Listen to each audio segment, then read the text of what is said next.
Le Soleil. L'étude de l'activité de l'aimant a mis en évidence la façon dont les anneaux font naître les satellites et comment certains d'entre eux finiront par devenir étoiles le jour où leur atmosphère explosera. Il n'est pas difficile de comprendre qu'avant de briller, un astre doit se préparer à le faire, car il va de soi que l'étoile n'est point étoile. Non, avant l'explosion de son atmosphère, l'astre est une planète et, dès l'explosion, il est une étoile. Mais il s'agit du même aimant qui, d'un état, passe à un autre. Jusqu'à l'explosion atmosphérique, cet aimant s'intégrait et, à partir de cette explosion, il commence à se désintégrer. Cette déflagration, qui est un point obligé par lequel il doit passer, limite sa croissance. Ce qui montre qu'aucune masse du ciel ne peut atteindre une masse supérieure à celle d'une étoile qui s'éclaire.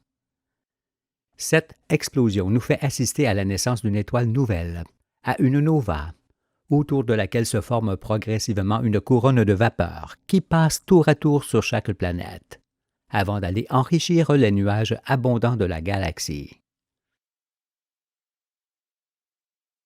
La déflagration atmosphérique a aussi pour effet d'attaquer la surface de la masse du noyau. L'explosion s'installe alors dans la continuité et l'astre brille en permanence. Comment une explosion peut-elle être continue? Il faut tout d'abord comprendre qu'une explosion ne peut être parfaite que s'il y a retour des particules sur le corps qui se désintègrent. Un corps peut fort bien exploser dans son volume, parce que la matière qui le forme assure elle-même le retour des particules pendant le bref instant où une portion explose. Mais la déflagration est d'autant plus parfaite et durable si le corps qui explose se trouve au sein d'un contenant indestructible, comme l'est la puissante magnétosphère des planétoiles. La formation du mur solaire. Nous savons désormais que le noyau d'un astre est en ferro-nickel et qu'un noyau composé de ce métal ne peut nullement exploser dans sa masse. Pourtant, ce noyau entretient l'explosion qui s'est produite à l'extérieur de celui-ci et au contact de sa masse, à partir de laquelle il se désagrège lentement et de façon fort simple, ainsi que nous allons l'examiner. Pour saisir ce qui se produit, imaginons que les hommes existent côte à côte sur toute la surface du globe terrestre et qu'à un signal, tous dirigent un jet d'eau vers le ciel, au sommet duquel se trouve une boule en équilibre. Cela aurait pour effet de former un véritable mur de boules lorsque celle-ci aurait atteint une vitesse ascensionnelle nulle et un poids nul, pour avoir été arrêtée par la pression de la magnétosphère. Ce qui signifie que le mur de boules serait en apesanteur totale.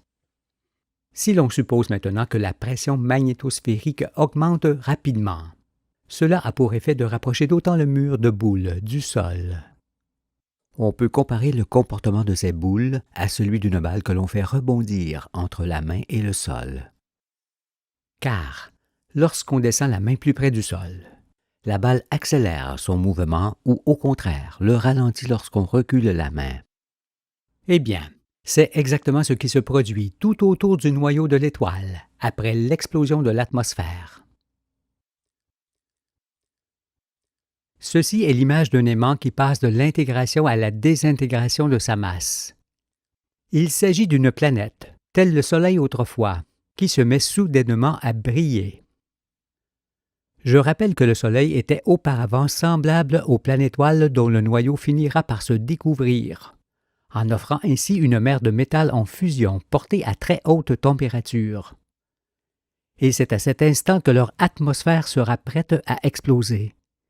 Nous avons vu que Neptune est certainement le plus près de ce phénomène, qui change une famille planétaire en famille stellaire. Durant cette longue explosion atmosphérique, il se produira la formation de ce fameux mur, qui est un globe, et que ces images expliquent en toute simplicité. L'explosion peut fort bien mettre 2 à 3 de nos jours pour se répartir uniformément autour du globe, tant les dimensions concernées sont grandes. Elle a donc le temps de souffler tout le métal, surtout que celui-ci n'est en fusion que sur peu de profondeur. Projetés du côté de l'espace, les atomes de ce métal façonnent immédiatement le mur à la distance permise par la magnétosphère. Ce mur est probablement semblable à une fine couche de métal qui englobe la masse. Mais il est forcément indestructible, parce que la magnétosphère qui le contient est elle-même indestructible. L'explosion peut ainsi continuer entre la masse qui se désagrège et le mur qui se reconstitue continuellement. La masse s'use parce que les particules qui la composent sont continuellement arrachées à sa surface par celles qui s'agitent.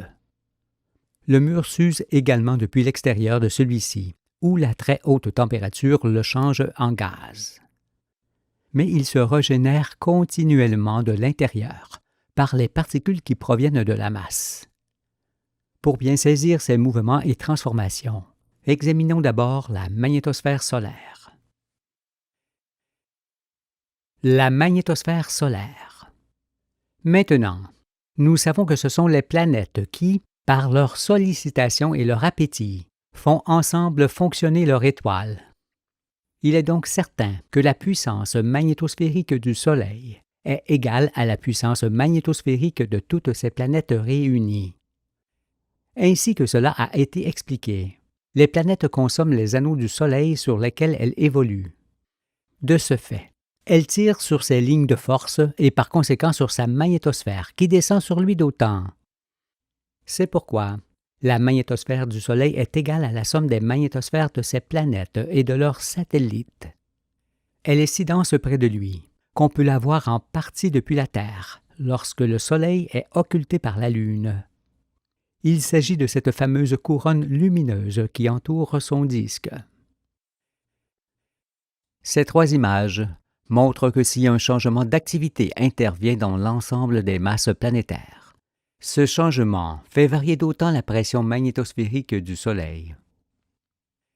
Ainsi, plus les masses planétaires, avec leurs satellites, augmentent en nombre, en taille et en activité, plus la magnétosphère solaire augmente sa pression et comprime son mur, comme on le voit. Inversement, si ces masses diminuaient, la pression magnétosphérique du Soleil diminuerait également en faisant reculer le mur 7 fois. Et cette diminution de la somme des masses qui activent le Soleil se produira chaque fois qu'une de ces planètes deviendra étoile. Cela signifie que l'activité et les dimensions du Soleil changent et changeront encore plus que ce qui est représenté. Outre ces variations de diamètre du mur, qui se font en fonction de la pression magnétosphérique du moment, ces trois figures illustrent également de quelle manière les atmosphères se compriment lors de la croissance des satellites. Il faut donc veiller à ne pas confondre le diamètre plus ou moins grand des atmosphères avec celui des masses des astres. Les masses sont approximativement les mêmes, leur différence de taille n'étant comparable qu'à celle qui existe entre les hommes. Cela signifie que le noyau du Soleil, qui est très jeune et pas encore usé, n'est nullement disproportionné par rapport au noyau de ces planètes. Il n'y a que l'activité électromagnétique qui varie considérablement, en donnant l'apparence d'énormes inégalités entre les astres. Cependant, il n'en est rien. La masse du Soleil n'est que légèrement supérieure à celle de Neptune, celle de Neptune à celle d'Uranus, celle d'Uranus à celle de Saturne, celle de Saturne à celle de Jupiter, et cette dernière à celle de la Terre. Il n'y a donc que peu d'écart entre le noyau terrestre et le noyau solaire. Nous avons vu que l'astre naît tout petit d'un anneau et qu'il se développe par sa surface sur laquelle se soudent les particules qui constituent cet anneau. Mais lorsque le noyau brille dans le ciel, sa masse s'use et réduit son volume 7 fois. Cette usure se fait toujours par la surface du noyau, qui est continuellement attaquée par l'explosion se produisant entre elle et le mur. Sur le Soleil donc, comme sur toutes les étoiles, s'opère ce que l'on appelle la fission et la fusion. La fission qui est la désintégration des atomes arrachés à la masse, s'exerce entre cette masse et le mur, qui se régénère par ce biais. Quant à la fusion, qui est le changement instantané de l'état d'un corps à un autre état, elle s'exerce à l'extérieur du mur. La masse isolée au centre du globe, du mur, se désagrège alors lentement, en subissant cette activité ininterrompue. La fission solaire. Sur la figure représentant l'explosion atmosphérique, le trajet des particules est représenté par les petites flèches qui partent du cœur de l'explosion, frappent la masse et soufflent le métal en fusion. Les atomes de ce métal forment alors un globe métallique creux sur lequel les particules se heurtent avant de revenir sur la masse, et ainsi de suite. Il s'agit d'une explosion continue qui, comme on l'a dit, arrache d'autres particules au noyau. Ces particules restaurent donc constamment le globe creux, tout en désagrégeant le noyau. Il s'agit de la fission qui s'exerce sur le noyau et non dans le noyau lui-même. Voyez donc le mur, le globe, se soulever dès l'explosion atmosphérique et s'éloigner de la masse centrale jusqu'à la distance permise par la magnétosphère solaire.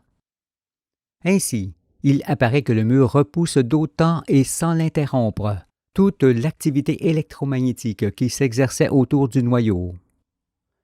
Ce qui montre que l'aimant n'est plus le noyau désormais, mais le mur, car le noyau a perdu ses propriétés et est devenu semblable à un gros neutron parfaitement isolé au centre. Son rôle est celui de durer pour maintenir le mur en formation. Observons alors de plus près ce qui se passe à l'intérieur de ce globe, au centre duquel règne le noyau métallique. L'explosion atmosphérique engendre le mur assurément, mais aussi un trou dans l'essence de l'univers. En effet, par l'activité des particules qui vont et viennent depuis la surface de la masse jusqu'au mur, l'essence, qui est continuellement ramassée par ces particules agitées, finit par disparaître à l'intérieur du globe. On peut comparer cela à une boule de neige lancée horizontalement, qui ramasserait la neige qui tombe. Ce phénomène a également été constaté par les scientifiques. En effet, lorsqu'ils accélèrent des particules dans un accélérateur qu'ils ont conçu à cet effet, ils remarquent que celles-ci grandissent démesurément. Qu'est-ce donc qui pourrait faire grandir ces particules accélérées dans l'essence, si ce n'est ce qui est montré par l'exemple de la boule de neige? C'est bien, il donne la main au Fils de l'homme. Si donc des particules ramassent ici l'essence de cette façon, c'est aussi qu'ailleurs toutes font la même chose. Il s'avère alors que lorsque l'essence finit par disparaître dans le globe où s'exerce la fission, ce globe creux est comme un trou dans le volume d'essence de l'univers, un trou où cette essence n'existe plus. En raison de cette absence d'essence, et en fonction de la dureté du noyau et du mur soumis à des pressions gigantesques, il apparaît que les particules arrachées voyagent quasiment sans délai d'un point à l'autre. Les trajets des particules sont ainsi comparables à des étais rigides placés entre la masse et le mur. Ceci est pour montrer qu'il n'y a aucune souplesse dans ce fonctionnement d'ensemble, qui est comme un bloc unique, ne pouvant avoir que la dureté de masse d'une particule pour comparaison. Lorsque nous aurons étudié les ondes, il apparaîtra alors que dans ce globe, dépourvu d'essence, il ne peut plus y avoir de vibration de cette essence, c'est-à-dire de chaleur, de lumière et de bruit, ce qui signifie que le froid extrême, comme on ne peut l'imaginer, est atteint au cœur de l'étoile. La chaleur s'entend par la plus ou moins grande présence de forces vibratoires, d'ondes, et le froid par leur plus ou moins grande absence. Ici, c'est leur absence totale. C'est pourquoi je dis que le froid extrême ne peut exister qu'au cœur des étoiles. Ce qui n'est point paradoxal toutefois, parce que la chaleur extrême existe pareillement à l'extérieur du mur, comme nous allons le voir. Mais il s'agit de la température absolue, achevée, parce que le froid et la chaleur extrême se rejoignent de part et d'autre du mur de fort petite épaisseur. On comprend également que la formation de ce trou dans l'univers fait supporter à la masse l'énorme pression exercée par l'essence de l'espace. La dureté de la masse du Soleil est donc semblable à celle d'un neutron, d'autant que cette masse se trouve dans le froid extrême qui n'existe pas ailleurs et qui contracte la matière au-delà de ce que l'on peut imaginer. Seul l'esprit peut entreapercevoir ce que sont la consistance et l'aspect de la masse soumise à ces conditions extrêmes, ne pouvant appartenir qu'aux étoiles. Mais arrêtons-nous là dans ces considérations, car seule la particule, qui est un bloc intégral et indivisible composé d'essence, peut nous servir de comparaison. Nous ne pouvons donc en dire davantage sur la masse des étoiles. Il faut seulement retenir qu'à l'intérieur du mur solaire, le froid, le silence, l'obscurité, la dureté, la pression, la vitesse, la densité et l'isolement sont extrêmes. Ils ne peuvent être dépassés ailleurs, où que l'on soit dans l'univers. Bien qu'il me plaise d'enseigner le Soleil, cela me fait frémir tant les puissances concernées sont immenses. Vous m'écoutez, mais moi j'assiste à ce qui se passe dans ce globe où règne la masse, et cela me remplit de grande émotion. Je vous le dis, quand la science de l'Éternel aura sur vous l'effet qu'elle a eu sur le Fils de l'homme, Dieu pourra se reposer, car plus aucune de ces merveilleuses œuvres n'échappera au regard de ses enfants, qui en sont les héritiers. Comprenons par ailleurs que par l'absence totale d'ondes et par l'immense pression magnétosphérique qui s'exerce sur le mur et la masse, la dureté de cette dernière rend l'étoile tout à fait fiable et durable, parce qu'il ne peut rien lui arriver d'autre que ce qui se produit. Je dis qu'aucune étoile, petite ou grande, ne peut exploser davantage ni plus vite qu'elle ne le fait.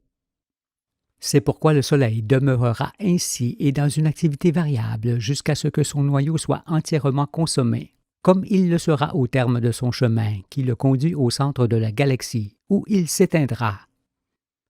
En effet, on comprend mieux ici que lorsqu'il n'y aura plus la masse au centre qui lui donne forme et existence, son mur immense s'effondrera. Quand cela se produira, c'est aussi toute la magnétosphère qui disparaîtra, en occasionnant un grand vide magnétosphérique qui se comblera aussitôt par les magnétosphères des étoiles environnantes. C'est ce phénomène qui rapproche les étoiles et provoque l'aspiration des branches de la galaxie, en la faisant ainsi tourner sur elle-même. La fusion solaire. Pour se représenter maintenant la fusion qui s'exerce à l'extérieur du mur, il faut d'abord faire la différence entre brûler et exploser. Pour cela, imaginons que l'on enferme une galaxie entière dans un contenant solide, de telle sorte qu'elle le remplisse. Eh bien, cela aurait pour effet de la faire exploser aussitôt. Cette explosion se produirait parce qu'une étoile souffle et que par ce souffle, qui s'appuierait sur la paroi du contenant solide, elle se reculerait vivement en engendrant la collision en chaîne de tous les astres, ce qui provoquerait forcément une déflagration, comme celle qui se produit lorsque les protons d'un gaz brûlent en étant contenus. Une galaxie faite d'étoiles qui brûlent est un feu semblable. Cela signifie qu'un gaz ne peut exploser que s'il est contenu, sinon il brûle seulement. Voilà la différence. Puisque ce sont les planètes avec leurs satellites qui actionnent ensemble les étoiles, on est obligé d'en conclure également que la chaleur externe du Soleil est pour le moins égale à la somme de la chaleur de ses astres. Il s'agit évidemment d'une température fort élevée qui crée la fusion cette fois. Ici, sur le Soleil, à l'extérieur du mur, où s'exerce désormais l'activité électromagnétique qui isole la masse au centre. La chaleur et la pression sont tellement fortes qu'elles changent instantanément le mur en gaz, au fur et à mesure qu'il se régénère. Il s'agit d'un formidable phénomène de source, produit en abondance par le mur, les gaz combustibles explosent ou brûlent en haute altitude, comme s'ils jaillissaient d'un conduit et s'élevaient en forme de tornade. C'est ce qui engendre les magnifiques protubérances que nous pouvons observer depuis la Terre. Ainsi, sur le Soleil, la fusion n'est pas plus séparable de la fission que ne l'est le jour de la nuit sur Terre. Car sans fission en premier, il ne peut y avoir de fusion durable ensuite. Mais il s'agit là de l'électromagnétisme poussé à son extrême activité, et qui n'a nullement besoin de matière dite radioactive pour provoquer la brillance des étoiles. Aussi, pour ne point nous perdre, n'essayons pas de mesurer ces phénomènes de température et de pression extrêmes que seule la puissance des astres peut atteindre. Il est du ressort du Créateur de faire exister le Soleil par sa science, celui de l'homme étant seulement de le comprendre et de jouir de ses bienfaits. Abstenons-nous alors de toute mesure et contemplons maintenant notre astre du jour dans toute sa splendeur. Voici notre étoile dans toutes ses parties actives. On observe le noyau entouré de la zone de fission, délimité par le mur, à l'extérieur duquel se produit la fusion et ses effets. Le mur est porté à des températures et à des pressions telles qu'il se change instantanément et continuellement en gaz. Et ce sont ces gaz, fortement compressés par la magnétosphère, qui forment les gigantesques tornades que l'on a évoquées et qui occasionnent des protubérances. Ces explosions continuelles sont également les points brillants, tels des éclairs, que l'on observe sur le fond plus sombre de son disque. Si donc, nous observons le Soleil sans passer au préalable par le processus qui nous a conduits jusqu'à lui, nous pouvons croire, à cause de ses protubérances, qu'il est entouré de boucles semblables à de petites lignes de force. Mais le Soleil n'a d'autres boucles que celles formées par ces lignes de force que tout astre actif possède, et ne pouvant se trouver qu'à cheval entre deux hémisphères. Celui qui émet les lignes de force, le nord, et celui qui les reçoit, le sud. Ces protubérances ne sont donc nullement des boucles électromagnétiques, mais de gigantesques projections de gaz en feu, dues aux incessantes explosions d'hydrogène fortement comprimées et issues du mur porté à très haute température. Ces gaz tourbillonnants s'élèvent parfois très haut et reviennent en décrivant des boucles, parce que la puissante magnétosphère solaire les rabat aussitôt. Par la suite, nous verrons que l'activité du Soleil est variable, notamment tous les 11 ans. Ces changements d'activité provoquent de grandes protubérances, ainsi que les aurores boréales qui sont produites par l'accroissement d'essence émise par le Soleil, ainsi que par l'augmentation de puissance des lignes de force solaires, arrivant simultanément sur les deux pôles terrestres. Autre dimension du Soleil. Bien que cela puisse vous troubler, sachez que le disque du Soleil nous apparaît beaucoup plus grand qu'il ne l'est en réalité.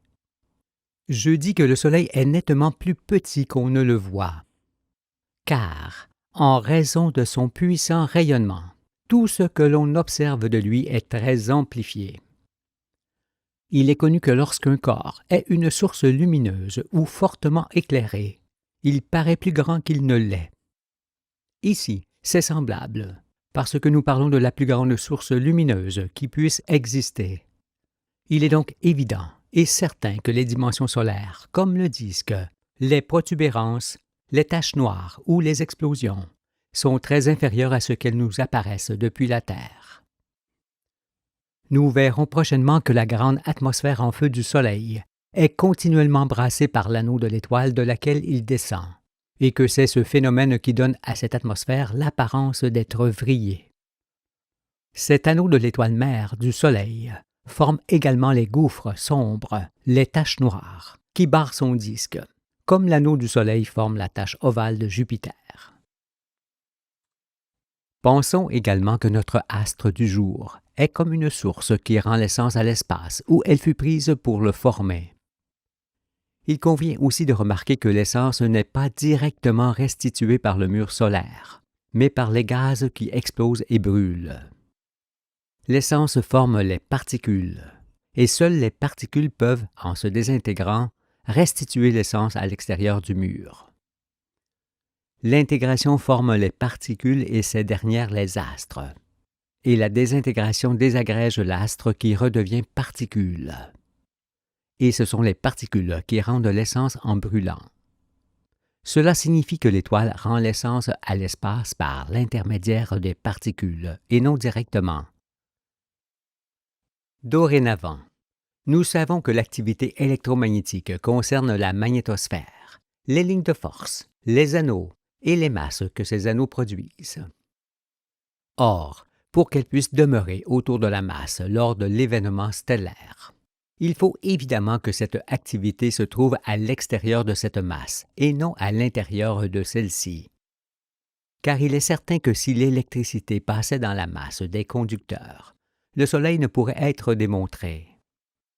Mais puisqu'il est démontré, il confirme, lui aussi, l'authenticité de tout ce que j'enseigne sur l'activité électromagnétique, qui sert à intégrer et à désintégrer les masses pour qu'il y ait renouvellement perpétuel. Ainsi, l'éternité, qui est la perfection des perfections, apparaît clairement à tous. Sur le Soleil, la dépense quotidienne de matière est considérable.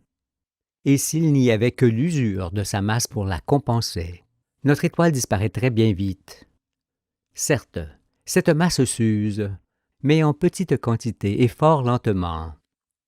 En effet, l'activité électromagnétique apporte à l'extérieur du mur quasiment toute la matière qui est consommée par la fusion de ce dernier.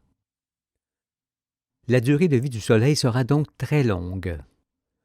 Un homme met 9 mois pour venir au monde et vit ensuite 100 fois plus longtemps, c'est-à-dire 900 mois en moyenne, soit 75 ans.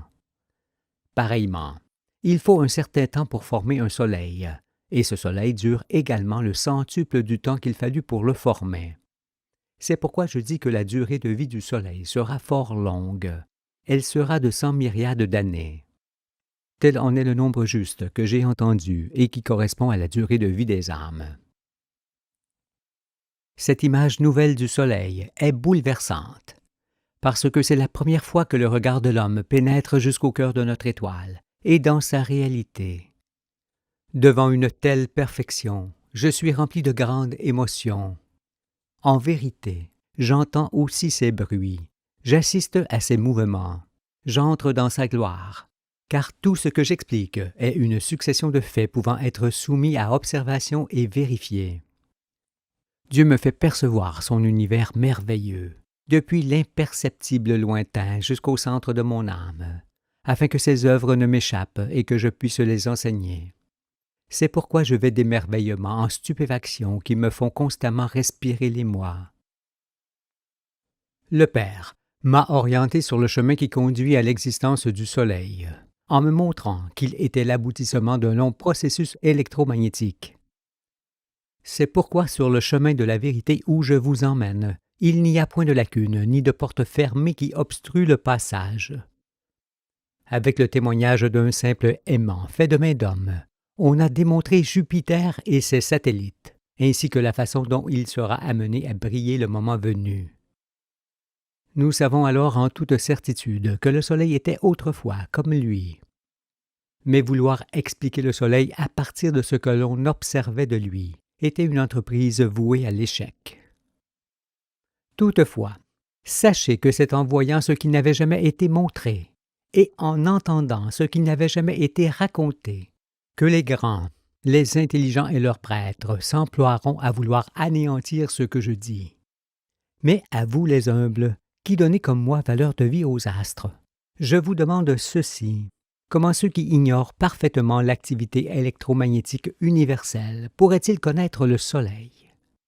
La famille solaire leur étant étrangère, ils ne peuvent pas savoir que les étoiles existent grâce à leurs astres, qui les obligent à briller pour éclairer chacune leur monde. À partir de quoi les galaxies dans leur mouvement, leur renouvellement et leur raison d'être ne peuvent que leur échapper. Et l'homme, pour qui tout existe, reste un mystère à leurs yeux. Cependant, ne vous y trompez pas. Il faut 2 mois pour lire le livre de vie. 2 années pour ouvrir les yeux, 2 siècles pour en mesurer les bienfaits, et 2000 ans pour qu'il aille de soi en chacun. Il est d'un long effet,